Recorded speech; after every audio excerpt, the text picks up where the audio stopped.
Hello YouTube, my name is Plazukas. This one's going to be a pretty short video, but I needed to provide proof, not from me, but from other people. And this time I'm going to use, his name is Craze Gaming. He has 626,000 subscribers, been confirmed to have a review code by Will J. Powers. And I want to reference these comments on my fucking re-review of my community over here who wants to be like, you lied about the length of the story. It's 80 plus hours. I replied, it's not. And then I had Poppy over here. Poppy, okay? He says, so people we know for certain played the game say it's 80 hours and you say it's not. Okay. And then I say, more videos are coming to prove everything I said. And because I'm going to savor this shit so much, let's have Craze Gaming who played 100 hours. And I actually believe that this person played 100 hours, unlike some of these other content creators who say they said that they played a certain amount.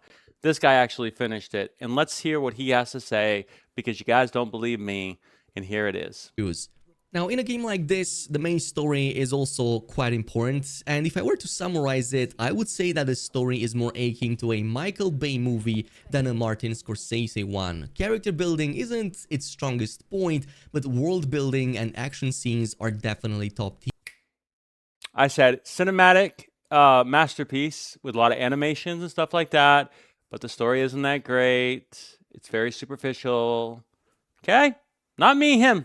Not me, him. Here, the main story is somewhat divided between the Greymanes and their conflict with the Black Bears and the overarching abyss posing danger to the whole continent.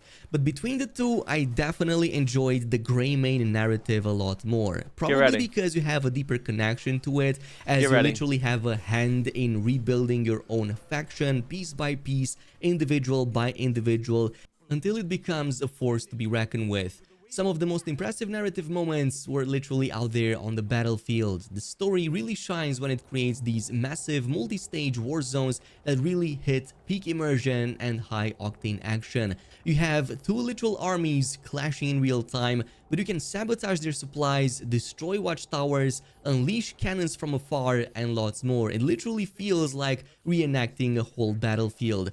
Even setting up forward camps of your own that you can then use as pit stops to resupply before pushing back some more. We're almost done cooking. Story length, I would say, if it weren't for adapting to the boss difficulty, it would probably sit around 15 to 20 hour range to finish. Oh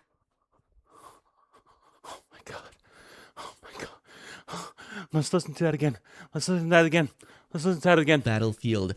Even setting up forward camps of your own that you can then use as pit stops to resupply before pushing back some more. Story length, I would say, if it weren't for adapting to the boss difficulty, it would probably sit around 15 to 20 hour range to finish. There is a bit of a backtracking involved in some of the later stages before finishing the story, but to be honest, in the end it all works in your benefit since it is definitely going to give you some power boosts. The video about story length, 15 to 20 hours. So, now that you heard it from that person, let's go to the one where I answered all these questions. Back on, what day was this? The 24th of February. Hello YouTube, my name is Plazukas. In today's video is going to be the 5 actual time to complete the main story in the game, how long to complete most objectives. Now I can't answer that last part because that is extremely difficult with the open world and I haven't even completed all the objectives inside the game. But here's how long it takes to complete the main story. It's about 15 to 20 hours. That's as I end my videos sometimes. Fuck you and fuck you too.